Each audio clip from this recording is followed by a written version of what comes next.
तो target with SDM आप सभी का स्वागत है। आज हम लोग भारत की प्रमुख नदियों के किनारे बसे प्रमुख शहरों के बारे में देखने का प्रयास करेंगे। यहाँ से एक प्रश्न रहने का पूरी संभावना रहती है, तो चलिए देखते हैं। यमुना नदी के किनारे कौन कौन सा भारत का शहर स्थित है? मथुरा, आगरा, दिल्ली और इलाहाबाद। यह यमुना नदी के किनारे स्थित है। इलाहाबाद जो है यह यमुना और सरस्वती और गंगा, इन तीनों के तट मतलब क्या है, इलाहाबाद में संगम है। यह तीनों नदी एक दूसरे से मिलती है। गंगा नदी के तट पर कौन कौन सा शहर है? इलाहाबाद, हरिद्वार, कानपुर, पटना, वाराणसी मतलब बनारस। गंगा नदी के तट पर भारत का सबसे बड़ा शहर कौन सा स्थित है? तो कानपुर। गंगा नदी के तट पर भारत का सबसे बड़ा शहर स्थित है। यह भी आप यहाँ से याद रखेंगे। बिहार की राजधानी कहाँ? तो पटना। यह भी गंगा नदी के तट पर स्थित है। ब्रह्मपुत्र नदी के तट पर शोकोबा घाट, डिब्रूगढ़ और गुवाहाटी किस नदी के तट पर? तो ब्रह्मपुत्र नदी के तट पर। सतलज नदी के तट पर फिरोजपुर और लुधियाना, फिरोजपुर और लुधियाना सतलज नदी के तट पर स्थित है। कटक और संबलपुर महानदी, महानदी मतलब क्या? उड़ीसा। कटक और संबलपुर किस नदी के तट पर स्थित है? तो महानदी के तट पर स्थित है। बद्रीनाथ अलकनंदा नदी के तट पर स्थित है। कुरनूल तुंगभद्रा नदी, श्रीनगर झेलम नदी के तट पर स्थित है। ताप्ती नदी मतलब क्या? सूरत, सूरत किस नदी के तट पर स्थित है? तो सूरत ताप्ती नदी के तट पर स्थित है।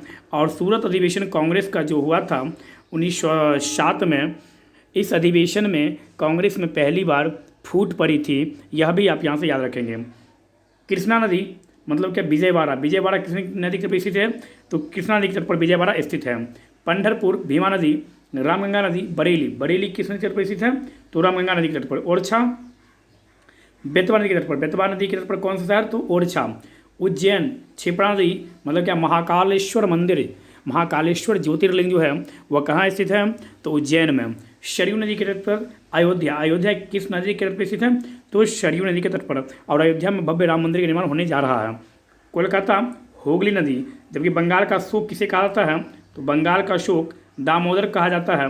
बिहार का शोक किसे कहा जाता है?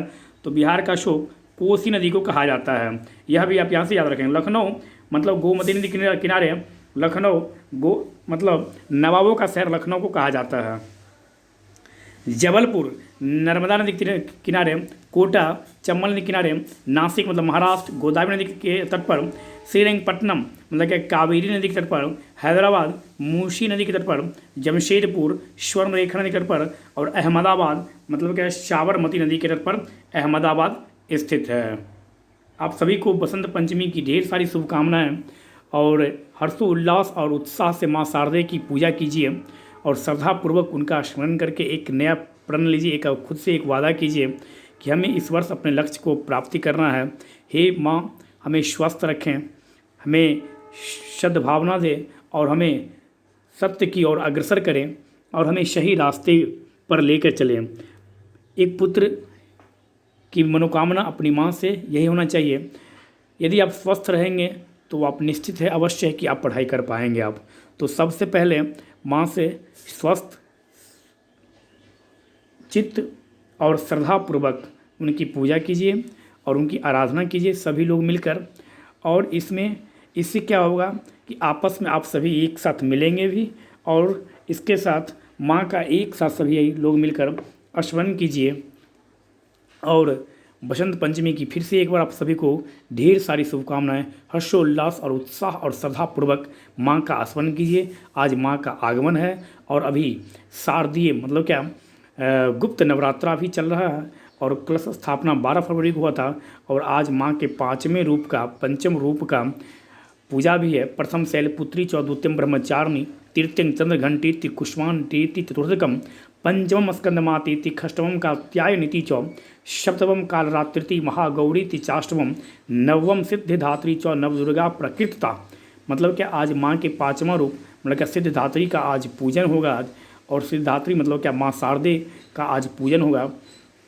इस प्रकार आप लोग इस वीडियो को शेयर कीजिए, अधिक से अधिक लोगों तक शेयर कीजिए, लाइक कीजिए, सब्सक्राइब कीजिए, कमेंट्स कीजिए। धन्यवाद।